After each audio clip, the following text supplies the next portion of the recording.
7월 12일 주일 밤예배를 시작하겠습니다. 땅과 거기에 충만한 것과 세계와 그 가운데 사는 자들은 다 여호와의 것이로다. 여호와께서 그 터를 바다 위에 세우시며 강물 위에 건설하셨도다. 여호와의 산에 오를 자가 누구며 그의 거룩한 곳에 설 자가 누구인가? 곧 손이 깨끗하며 마음이 청결하며 뜻을 허탄한 데 두지 아니하며 거짓 맹세하지 아니하는 자로다. 그는 여호와께 복을 받고 구원의 하나님께 의를 얻으리니 이는 여호와를 찾는 족속이요 야곱의 하나님의 얼굴을 구하는 자로다. 아멘. 저희들을 창세전에 택정하시고 여기까지 인도해 주신 주님 감사드립니다. 오늘 예배 가운데 임재하여 주시고 예배가 신령과 진정으로 드려지는 예배가 되게 하여 주시옵소서. 이 모든 말씀 거룩하신 예수님의 이름으로 기도드립니다. 아멘. 사도신경 하시겠습니다. 전능하사 천지를 만드신 하나님 아버지를 내가 믿사오며 그 외아들 우리 주 예수 그리스도를 믿사오니 이는 성령으로 잉태하사 동정녀 마리아에게 나시고 본디오 빌라도에게 고난을 받으사 십자가에 못 박혀 죽으시고 장사한 지 사흘 만에 죽은 자 가운데서 다시 살아나시며 하늘에 오르사 전능하신 하나님 우편에 앉아 계시다가 저리로서 산자와 죽은 자를 심판하러 오시리라. 성령을 믿사오며 거룩한 공의와 성도가 서로 교통하는 것과 죄를 사하여 주시는 것과 몸이 다시 사는 것과 영원히 사는 것을 믿사옵나이다. 아멘. 찬송가 254장입니다.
주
주께로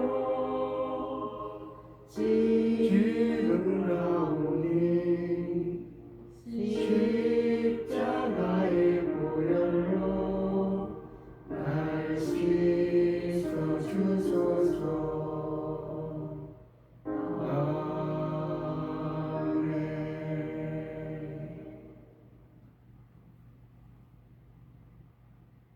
기도하겠습니다. 여호와께 감사하고 그의 이름을 불러하려며 그가 하는 일을 만민 중에 알게 할지어다. 그에게 노래하며 그를 찬양하며 그의 모든 기이한 일들을 말할지어다. 그의 거룩한 이름을 자랑하라. 여호와를 구하는 자들은 마음이 즐거울지로다. 여호와와 그의 능력을 구할지어다. 그의 얼굴을 항상 구할지어다. 아멘. 주의 영을 보내어 그들을 창조하사 지면을 새롭게 하시나이다. 천지 만물을 지으신 전능하신 하나님 아버지, 어리석고 보잘것없는 저희를 찾아 삼으시고 아버지의 그 크신 사랑 가운데 살아가게 하심을 참으로 감사드립니다. 전능하신 하나님 아버지, 지금 이 땅에서 일어나는 일들을 볼 때 어떻습니까? 아버지, 지구촌 지도를 펼쳐볼 때 어떻습니까? 아버지, 저희 나라 대한민국, 아버지, 그것도 반으로 갈라져 있는 이 나라, 아버지께서 지켜주심으로 이만큼 아버지 하나님 열심히 달려왔습니다. 전능하신 하나님 아버지, 앞으로 아버지 철저히 막아주시옵소서. 그 막아주실 것은 전쟁입니다. 전쟁은 그 어떤 이유로도 아버지 우리는 절대로 반대합니다. 아버지 하나님 도와주시옵소서. 아버지께서 지키시는 이 나라이기 때문에 전쟁은 절대 하나님께서 막아주시고, 우리 믿음의 선진들이 그토록 눈물로 기도하였던 것도 기억하여 주시어서 이 나라 든든히 지켜 주시옵소서. 아버지 하나님, 이곳저곳에 아버지 이런저런 잡음들이 있지만은 아버지 하나님 지켜주심으로 아버지 하나님 모든 재난으로부터 철저히 지켜주신다는 것을 천하 만민이 보고 알게 도와주시옵소서. 전능하신 하나님 아버지, 저희는 어리석습니다. 보잘것없습니다. 그리고 아버지 힘도 능도 없습니다. 오직 하나님만 바라고 있습니다. 도와주시옵소서. 이 모든 말씀 억만 죄악 가운데에서 우리를 구원하여 주신 예수 그리스도 이름으로 기도드리옵나이다. 아멘. 오늘 함께 하실 하나님의 말씀은 시편 1편 1절로 6절까지 말씀입니다. 교독을 하겠습니다. 제가 먼저 읽겠습니다. 복이 있는 사람은 악인들의 꾀를 따르지 아니하며 죄인들의 길에 서지 아니하며 오만한 자들의 자리에 앉지 아니하고 오직 여호와의 율법을 즐거워하여 그의 율법을 지혜로 묵상하는도다. 그는 시냇가에 심은 나무가 철을 따라 열매를 맺으며 그 잎사귀가 마르지 아니함 같으니 그가 하는 모든 일이 다 형통하리로다. 악인들은 그렇지 아니하며 오직 바람에 나는 겨와 같도다. 그러므로 악인들은 심판을 견디지 못하며 죄인들이 의인들의 모임에 들지 못하리로다. 무릇 의인들의 길은 여호와께서 인정하시나 악인들의 길은 망하리로다. 아멘. 찬송가 325장입니다.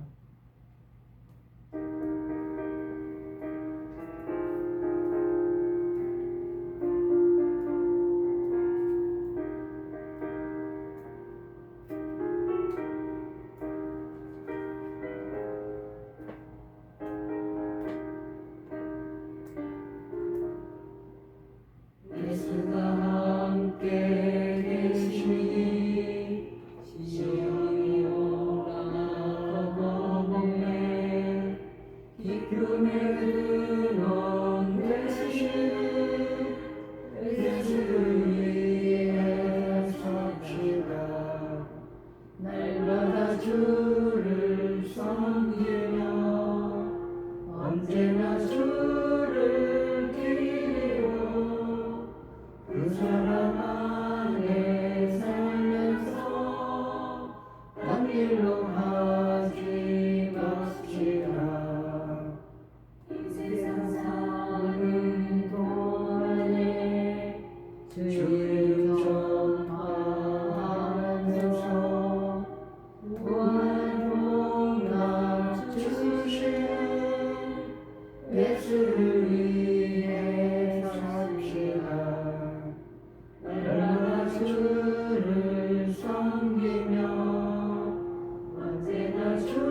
친구 없어 예수 나의 친구니 불의한 일을 버리고 예수를 위해 삽시다.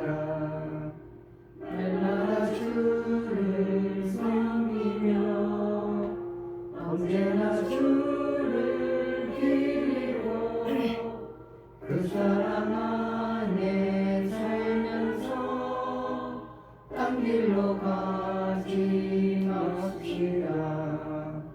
주께서 심판하실 때 저를 같이 찬하리니 이러한 상급 받도록 예수를 위해 삽시다. 날마다 주를 섬기며 언제나 주를 기리고 그 사랑 안에 살면서 딴 길로 가지 맙시다.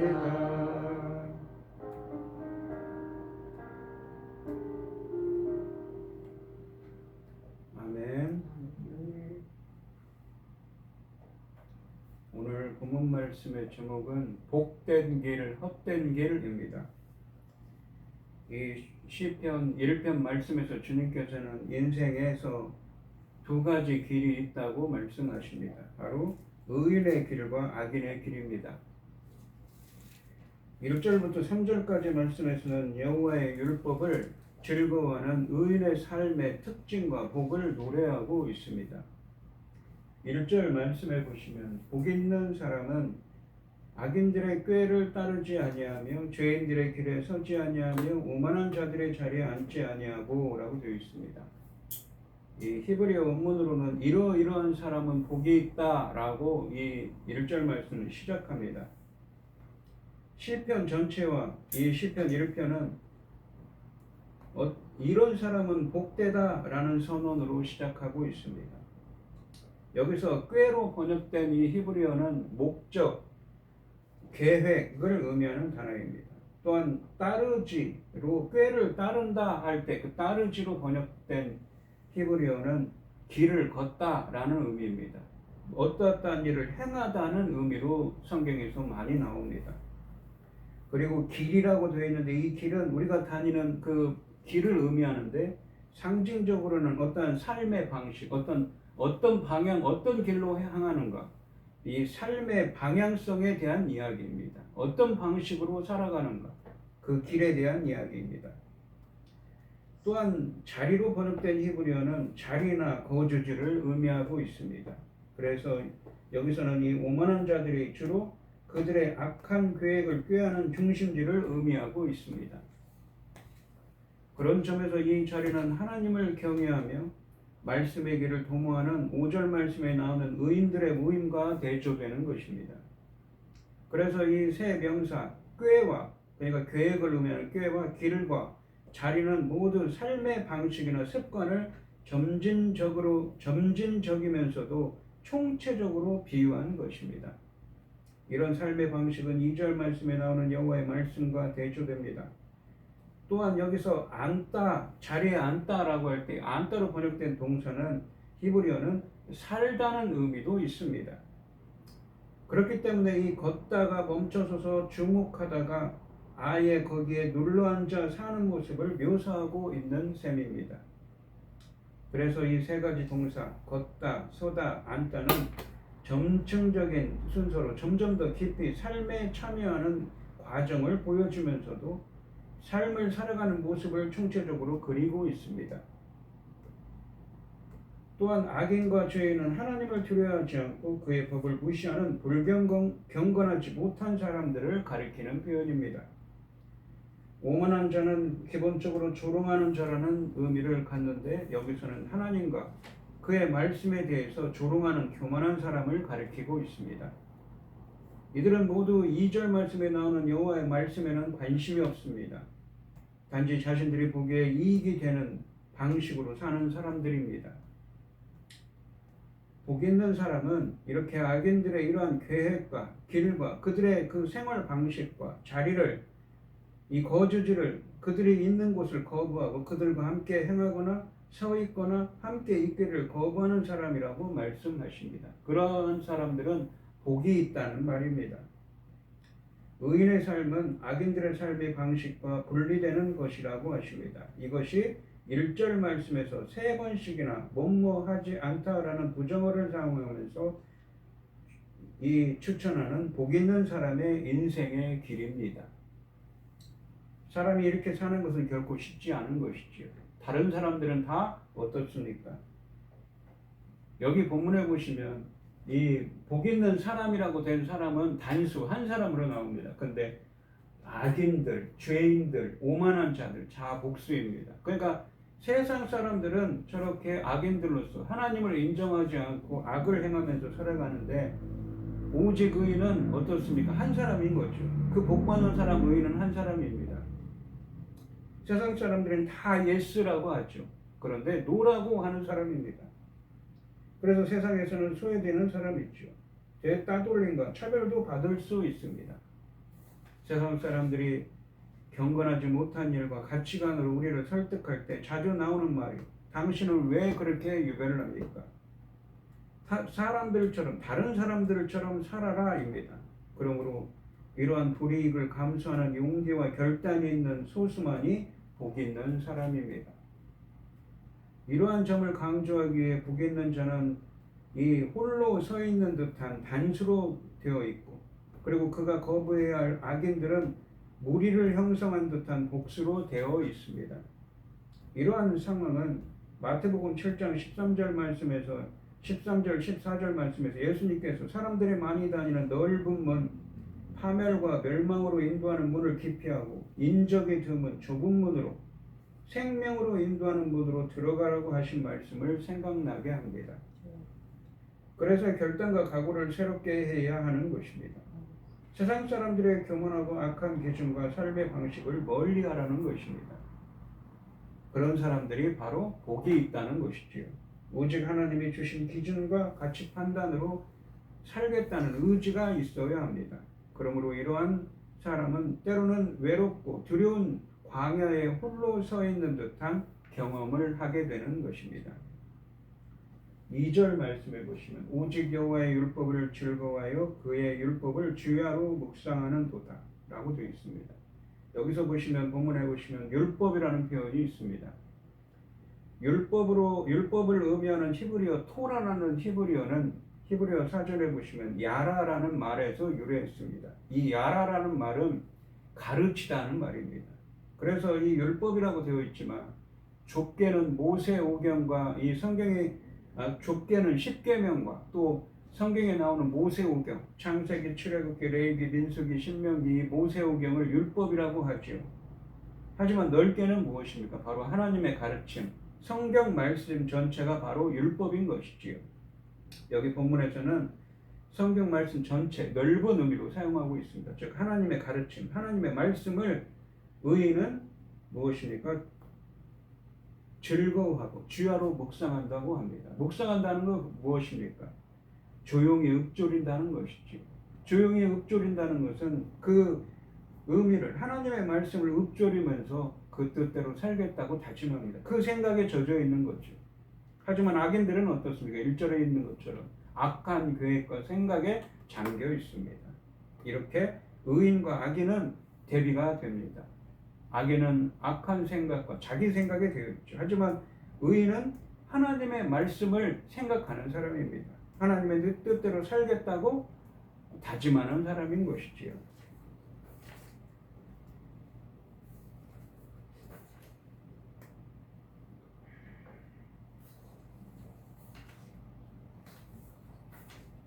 (3절) 말씀을 보시면 그는 시냇가에 심은 나무가 철을 따라 열매를 맺으며 그 잎사귀가 마르지 아니함 같으니 그가 하는 모든 일이 다 형통하리로다 라고 말씀하십니다. 1절과 2절에서 의인에 관한 이야기를 했습니다. 의인은 악인들이 가는 자리에 함께하지 않고 그들의 계획과 그들의 길, 그들의 그 삶의 방식으로 행하지 않는다고 했습니다. 의인은 어떻습니까? 2절에서는 오직 무엇입니까? 그러나 오직 악인들의 생각과 악인들의 그 삶의 방식을 따르는 것이 아니라 하나님의 말씀을 묵상하고 생각하고 그 뜻대로 살려고 하는 사람이지요.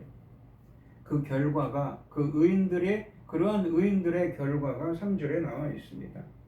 1절과 2절 말씀에서 선언한 복이 있는 사람인 의인들은 3절 말씀에서는 그들이 누릴 하나님의 은혜에 대해 설명하고 있습니다.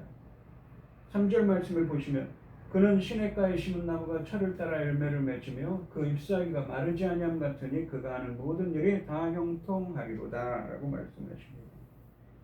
본문은 하나님의 복을 받은 사람을 싱싱하고 열매를 잘 맺는 생기로 가득한 나무에 비유합니다. 하나님의 가르침을 항상 묵상하고 실천하는 사람은 마치 시냇가에 심은 나무와 같습니다. 여기 본문에 나오는 이 시냇가라고 번역된 이 히브리어가 중요한데, 우리가 보통 보면 이 근동지방, 그러니까 우리가 말하는 이 이스라엘에 있는 우리가 중동이라고 부르는 근동지방의 기후는 어떻습니까? 이 4월부터 9월까지는 비가 오는 우기입니다. 근데 10월부터 이듬해 3월까지는 빗방울이 한 방울도 내리지 않는 건기라고 합니다. 그런데 이렇게 작물을 기르기 위해서는 물이 필요하죠. 처음에는 파종을 했을 때 싹을 튀기 위해서 물이 필요하고, 또한 이 무엇입니까? 열매를 맺기 위해 또 물이 필요합니다. 그래서 이 성경에서 보시면 이른 비와 늦은 비라는 표현이 나옵니다. 그것은 왜 그런 표현이 쓰여져 있습니까? 바로 하나님께서 하늘에서 내려주시는 은혜를 상징하는 것이죠. 그런데 이 시냇가라는 것은 이렇게 우기에 비가 와서 이 마른 시냇가가 넘치는 그곳을 의미하는 것이 아닙니다. 이 시냇가는 누군가 인위적으로 만들어서, 우리가 이 논에 가시면 물길을 쭉 내놓았죠. 5월달이나 6월달에 가시면 그 논에 물을 대기 위해서 그 수로가 있는데 수로가 넘칩니다. 도로에 넘칠 정도로 가득 채워져서 쭉 흘러갑니다. 왜 그렇습니까? 논에 모내기를 하기 위해서 그렇죠. 마치 그러한 수로를 연상하는 표현입니다. 누군가 관계 수로를 만들어서 물을 대주는 거죠. 물이를 끊임없이 대주는 것입니다. 그러한 물이 있기 때문에 그 시냇가에 그 곁에 심은 나무이기 때문에 무엇입니까? 물 걱정을 하지 않겠죠. 그래서 철을 따라 열매를 맺으며 그 잎사귀가 마르지 아니한다고 말씀하고 있습니다. 하나님의 가르침을 항상 묵상하고 실천하는 사람은 마치 시냇가에 심은 나무와 같다고 하십니다. 여기서 시냇가로 번역된 이 히브리어는 그냥 단순히 아까도 말씀드렸듯이 그냥 이 마른 자연적으로 흐르는 시냇가가 아니라 누군가 만든 관계 수로와 가는 마르지 않는 이 물줄기를 의미합니다. 본문에서 심다라는 단어는 어떻습니까? 수동태입니다. 심겨졌습니다. 누가 심겨졌습니까? 바로 의인들은 하나님께서 의인들을 심어주시죠. 심겨졌죠. 하나님에 의해서 심겨졌습니다. 어디에? 물이 마르지 않는 나무로 심겨진 것이지요. 인간의 계획이 아닌 하나님의 율법을 주야로 묵상하면서 하나님의 뜻을 찾고 그 길로 행하는 의인들은 마치 하나님이 시냇가에 심겨진 나무와 같아진다는 것입니다. 그리고 이 나무가 항상 물이 흐르는 시냇가에 심겨져 있다는 사실이 시사하는 바는 매우 큽니다. 이어서 철을 따라 열매줄을 맺으며 그 잎사귀가 마르지 아니함 같으니 라는 구절은 앞의 그 마르지 않는 시냇가에 심은 나무의 결과를 보여주고 있습니다. 시냇가에 심은 나무로 제때 풍성한 열매를 맺고 잎이 늘 푸르고 무성합니다. 근동지방의 날씨는 나무들이 과일을 맺을 때가 가장 건조한 건기라고 합니다. 그래서 늦은 비가 필요하다고 그랬죠. 그러므로 농부들은 이때 어떻게 해서든 과일 나무에 물을 공급해 주어야 합니다. 그렇게 하지 못하면 나무들이 열매를 맺을 수 없기 때문입니다. 그러므로 의인이 항상 물이 흐르는 시냇가에 심은 나무와 같다는 것은 물이 없어서 열매를 맺지 못하는 일은 없을 것이라는 의미입니다. 이 나무는 항상 적절한 때에 좋은 열매를 맺습니다. 철을 따라 열매를 맺고 잎이 시들지 않는 나무, 좋고 나무가 자랄 수 있는 최선의 환경을 누리는 나무이기 때문입니다. 나무가 자라고 물을 잘 공급받을 수 있도록 주의 깊게 심어줍니다. 그것은 살게 될 뿐만 아니라 또한 우거질 것입니다. 마찬가지로 우리도 하나님의 말씀으로 영향을 공급받는다면 그 마르지 않는 물처럼 말입니다. 그리고 그 물과 심겨진 나무처럼 하나님의 말씀으로 우리가 영향을 공급받는다면 우리의 영적 생명이 살아나고 번성할 것을 기대할 수가 있는 것이지요. 잎이 무성하고 시들지 않는다는 표현은 의인의 형통함이나 하나님 나라의 생명력에 대한 비유로 성경에서 자주 나오는 표현입니다. 이런 모습은 자연스럽게 마지막에 그가 하는 일이 다 형통하리로다 라고 되어 있습니다. 여기서 말하는 의인의 형통한 삶, 즉 무슨 일을 하든지 풍성한 열매를 맺고 번성하는 혹은 성공적인 삶을 적절하게 그려줍니다. 이 형통하라도 형통하다라고 번역된 히브리어는 하나님이 형통하게 해 주신다, 형통하게 하신다의 의미입니다. 복 있는 사람이 이 땅에서 성공적인 삶을, 형통한 삶을 누릴 수 있는 것은 자신의 노력 때문이 아니라 그가 성공하도록 하나님의 은혜를 베푸시기 때문입니다. 그렇다면 복이 있는 사람은 어떠한 성공을 거두게 될까요? 예를 들어보면 이 여호수아가 이 형통하리로다라고 번역된 이 히브리어와 같은 단어가 여호수아서에 나옵니다.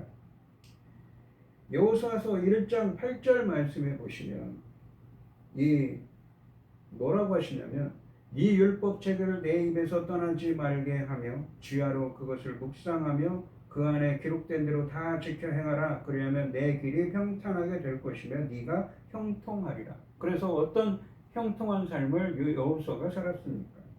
여호수아 1장이죠. 아직 요단강도 건너지 않았습니다. 그는 요단강을 건너서 가나안 땅에 들어가서 그 땅을 정복하고 땅을 분배합니다. 그리고 그가 죽을 때까지 그곳에서 살았습니다.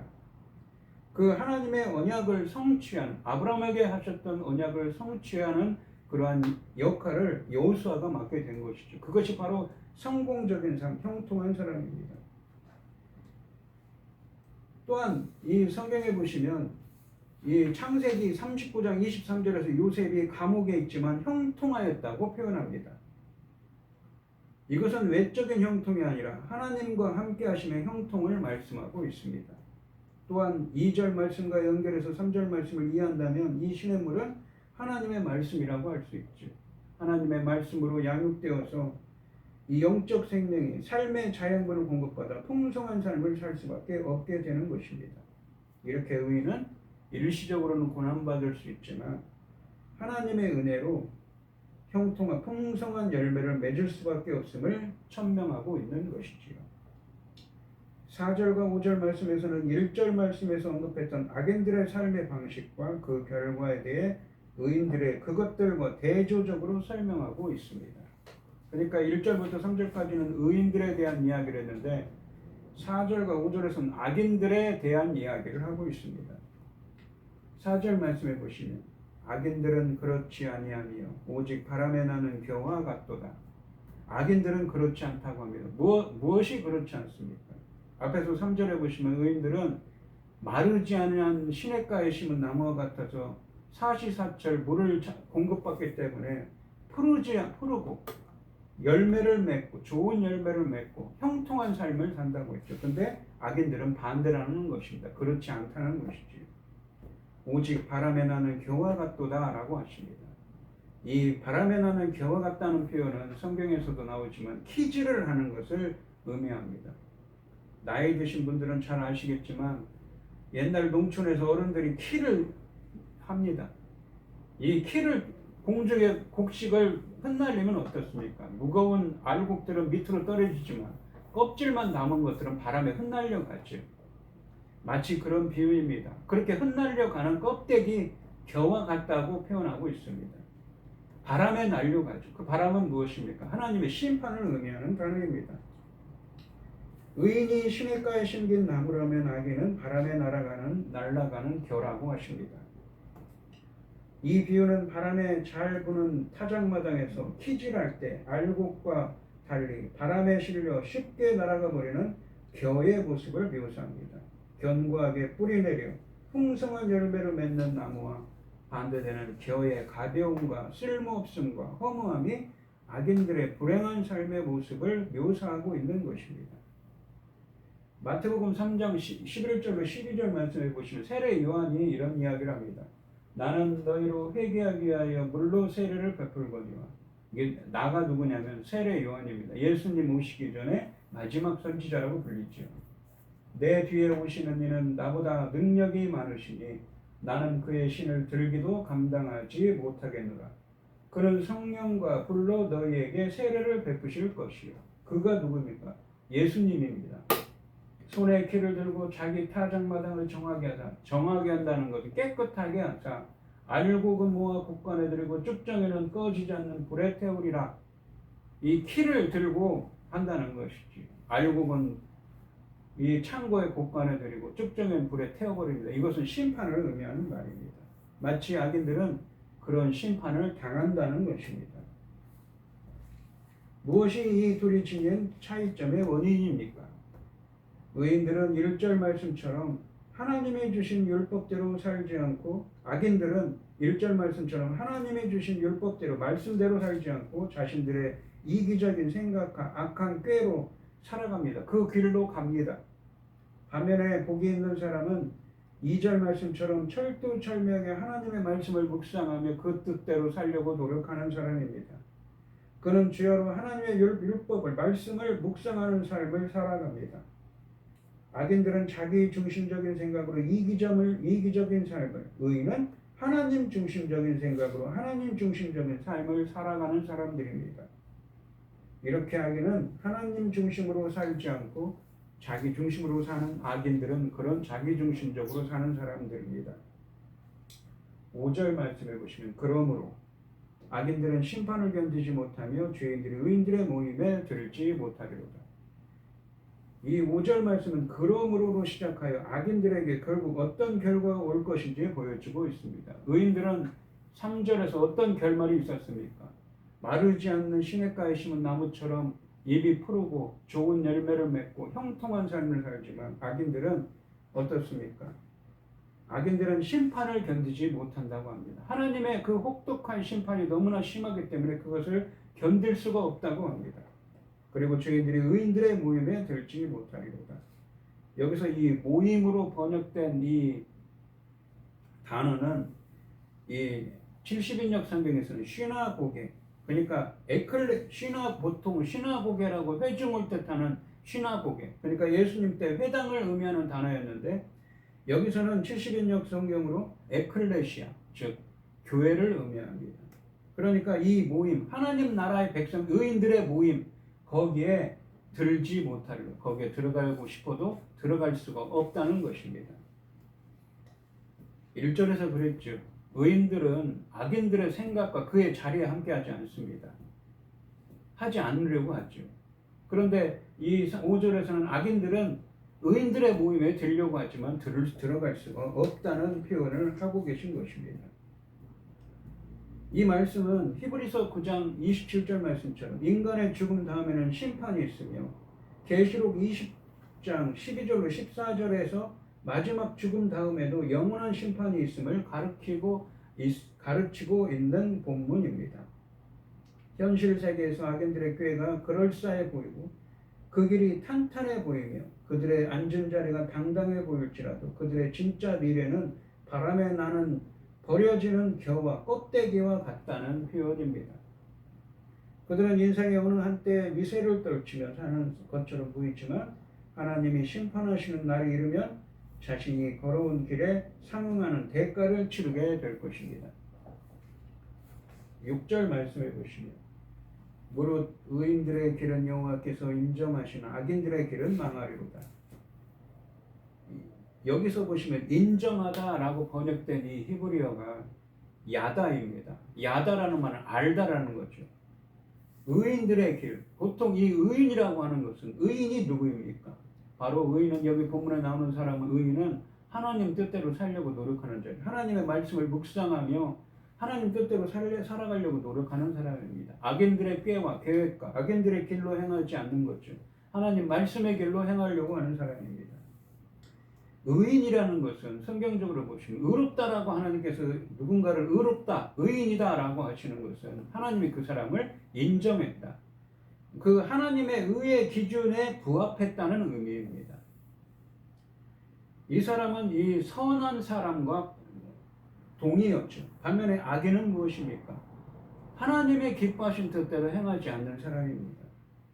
하나님이 이러한 의인들의 길은 하나님 뜻대로 살려고 노력하는 이 의인들은 하나님께서 인정한다고 합니다. 이 야다로 번역된 인정하다는 말은 돌보다, 지킨다, 지켜주신다라는 의미입니다. 하지만 악인들의 길은 망하리로다. 악인들의 인생의 길은 멸망, 심판의 길이라는 것입니다. 의인들의 길은 주님께서 돌봐주시고 지켜주시지만 악인들의 길은 망하게 된다고 말씀하고 계신 것입니다.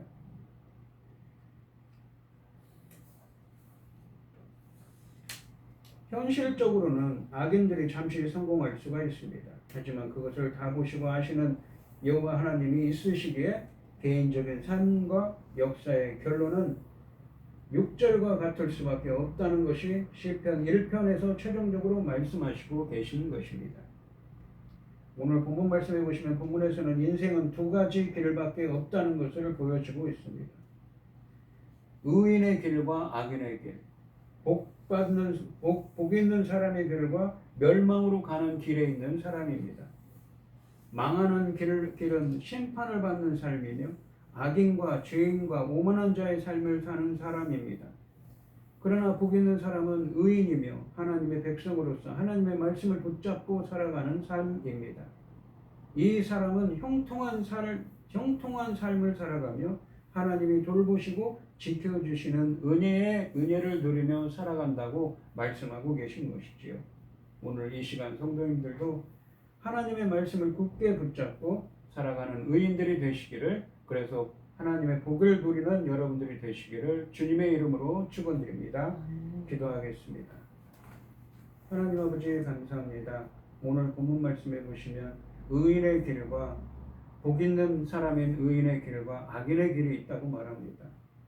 의인들은 악인들의 생각과 그의 삶의 방식과 그들과 함께하지도 않고 오직 여호와의 율법을 주야로 밤낮으로 묵상하며 하나님의 뜻이 어디 있는지 찾고 하나님 뜻대로 살려고 노력하는 사람입니다.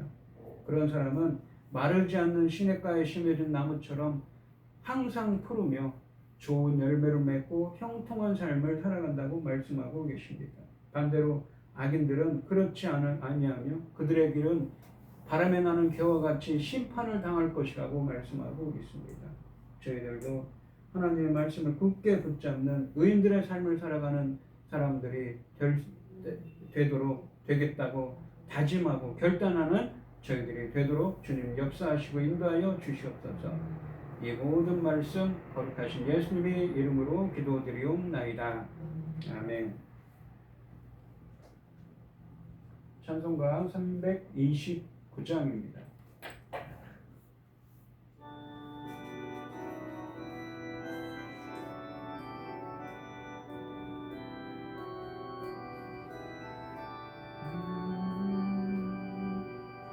주날 불러 이르소서 말씀대로 살아가리라.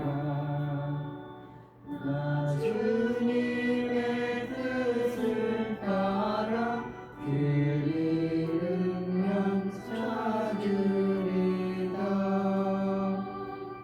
주날 인도하옵소서.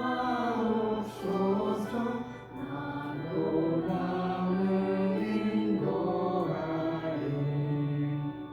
주 말씀에 주님 양께 감언이게 하옵소서.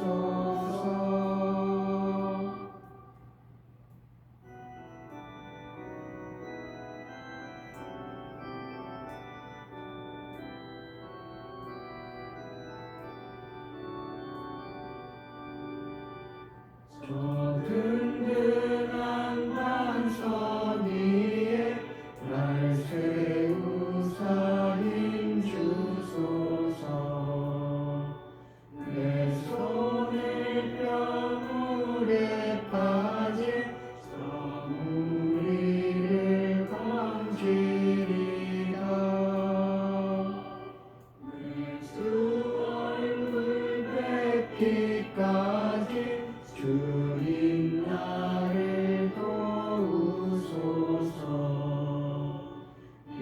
전한 몸 받으셔서 주 뜻대로 쓰옵소서. 아멘.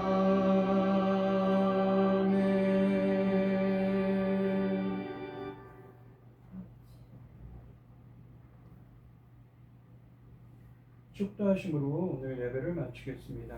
이제는 주 예수 그리스도의 은혜와 아버지 하나님의 극진하신 사랑과 성령의 교통하심이 하나님의 말씀을 붙잡고 살아가기로 결단하는 성도들 머리 위에 이제로부터 영원히 함께 있을지어다. 아멘. 아멘.